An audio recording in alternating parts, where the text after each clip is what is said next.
नमस्कार. आज आपण पाहणार आहोत मकर संक्रांती स्पेशल घरगुती पद्धतीने मऊ आणि खमंग तिळाचे लाडू। सर्वप्रथम तुम्हा सगळ्यांना मकर संक्रांतीच्या मनापासून शुभेच्छा। तर चला सुरुवात करूया रेसिपीला। आजच्या रेसिपीमध्ये लागणारे साहित्य 1 वाटी तीळ, अर्धा वाटी शेंगदाणे, 1.5 वाटी गूळ आणि आवश्यकतेनुसार तूप लागणार आहे। सर्वप्रथम कढई गरम करून त्यामध्ये 1 वाटी तीळ घ्या आणि ते मध्यम आचेवर छान खरपूस भाजून घ्यायचं आहे।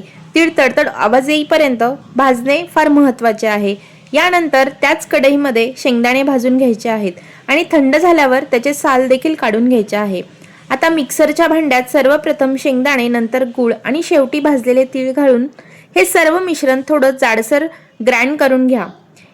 पुढे एक पातेल्यात 1 ते 2 चमचे तूप गरम करून हे मिश्रण त्यामध्ये घाला आणि सगळं छान एकजीव करून घ्या।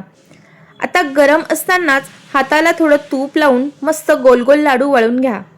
या रेसिपीचे खास वैशिष्ट्य म्हणजे काय, यामध्ये पाकाचा अजिबात टेन्शन नसतं, म्हणून ही रेसिपी अगदी सोपी आणि परफेक्ट लागते।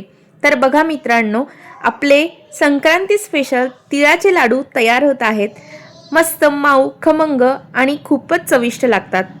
ही रेसिपी नक्की ट्राय करून बघा आणि व्हिडिओ कसा वाटला ते मला कमेंट्समध्ये नक्की सांगा। अशाच सोप्या आणि पारंपरिक रेसिपीसाठी माझ्या चॅनलला नक्की सबस्क्राईब करा आणि व्हिडिओ जास्तीत जास्त शेअर करा।